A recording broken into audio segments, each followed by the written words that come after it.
So, with the last screencast, we were discussing communication, and we looked at how different organisms use communication in different ways. It can be used to find a mate, it can be used to find food in the case of the honeybee dance, or in the case of ants and pheromones. They can lay down this chemical trail that other ants can use to locate the food. And then we were also discussing near the end how it can also be used to establish territory with birdsong and wolves howling as ways to kind of establish and mark their territory, or a dog urinating on different things in the neighborhood. That's a way of marking their territory. By the way, that's another example of pheromones. And the reason why your dog is so interested in smelling everything is because they're communicating. They're figuring out who else has come by here, who else has peed on this tree. Um, any new dogs running around that might be interesting to get to know. And then your cats do the same thing with producing scents and kind of rubbing their face on you to mark you. The benefits of establishing a territory, again, this behavior evolved through natural selection, and therefore it must provide benefits. And the benefits include exclusive rights to food, to a mate or mates, and resources. But then, of course, the downside is that you have to use energy to advertise ownership and defend it from others who might want that territory. Another way that animals communicate is to indicate dominance. Um, Oftentimes, when animals live together, not always, but oftentimes, there is a dominant member called the alpha who controls everyone else and has first access to food and mates. And then lower members can challenge a higher member by typically fighting. Um, Example of this, a lion's mane is actually communication. The larger, the darker the mane, the more testosterone that male has. And that is a signal of strength and aggression because testosterone is associated with more strength and more aggression. Girls will beat their chest as a display of strength. Wolves will point their tail high up in the air to indicate aggression. You might have seen your dogs kind of do this if there's a rival dog kind of in the area that they don't like so much. So all of these are ways visually through sound and visual, I guess a lot of visual, to kind of communicate dominance. Um, Interesting little subnote, your dog most likely thinks of you as the alpha of the pack, and they are submissive to you. And so the reason why they're always so wonderful to you is because they see you as their alpha, um, and are treating you well. And so submissive gestures that kind of indicate that you're the alpha would be this kind of where they kind of lick the nuzzle like that, or they pull their ears way back. They can tuck their tail under like that, or even peeing when they see you is a sign of submission. So in all those behaviors, they're basically saying, "You're my alpha. I'll follow you through the gates of hell if you require," which is very sweet. Your cat, of course, descended from a solitary animal and really doesn't give a crap about whatever you think. He's just using you for your food, but that's okay. Um, okay, another aspect of behavior is learning.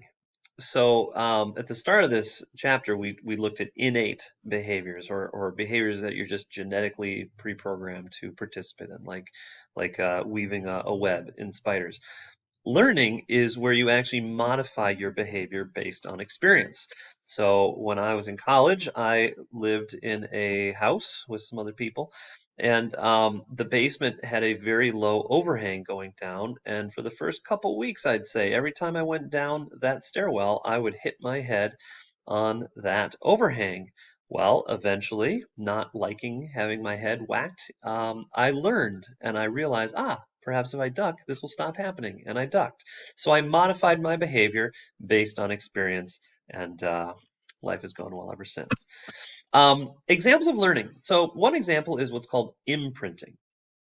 Imprinting is where you establish a long-lasting behavioral response to a particular individual.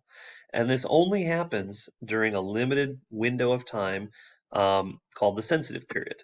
So the classic example of this is birds.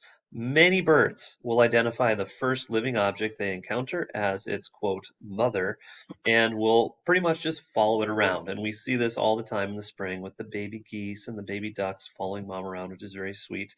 I think this is a researcher named Conrad Lorenz, who was one of the pioneers of animal behavior, and he got a bunch of baby, I think they're ducks, to imprint on him, maybe they're geese, and they would just kind of follow him around, which I thought is kind of cool.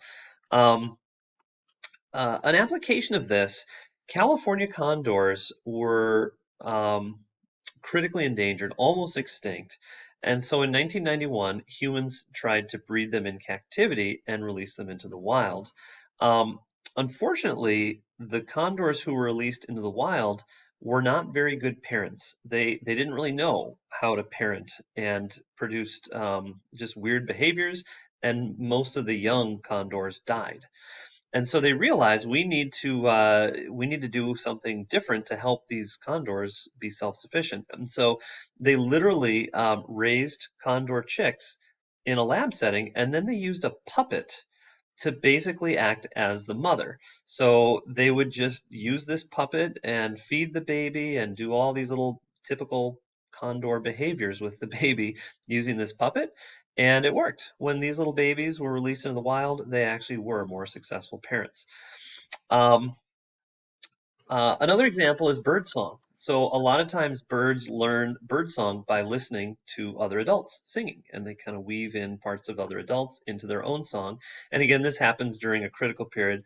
This is a hilarious video about the lyra bird, who weaves some very interesting things into its song, and well worth clicking on that one.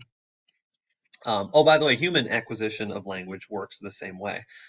Kids listen to their adults during this critical window when they're young, and then they just kind of pick up language. That's why you probably all just picked up whatever languages were spoken in your home at an early age without thinking about it. Whereas when you start, Spanish in high school, it's really hard. That critical period is lost, and so it's a lot harder. That's kind of the idea behind the French immersion program. Another type of learning is associative learning, where you associate one stimulus with another. And so if you take psych, you'll learn about this. Classical conditioning is an example of this. Ivan Pavlov basically taught dogs to associate the sound of a bell with food. And the way he did that was every time he fed them, he would ring a bell. And what's interesting is that food would cause the dogs to salivate. So he would provide food, ring the bell, provide food, ring the bell, provide food, ring the bell. And pretty soon he stopped providing the food, and simply ringing the bell caused salivation because they associated the food with the bell. And so when they heard that bell, they're like, dinner time. And it caused them to salivate. So they associate this arbitrary stimulus with a reward or punishment. In this case, food. That's a good reward for a dog. Another type is operant conditioning. A researcher named B.F. Skinner taught rats to press a lever to earn food. So this is where you associate your own behavior with reward or punishment. So you start with a rat just kind of scurrying around the cage, accidentally hits a lever, and hey, food. And eventually it realizes, hey, every time I hit this lever, food comes out. And so its own behavior is then associated with that reward or punishment. This is the basis for animal training. So if you want to get a dolphin to behave in a certain way, you basically give them a reward when they do something that you like. That's operational conditioning, or operant conditioning. And then you associate a hand movement with that behavior, which is classical conditioning. And once the dolphin learns how to learn, like once they figure out, there's a game to be had to get these fish, then they really take off and you can get them to do some pretty amazing things.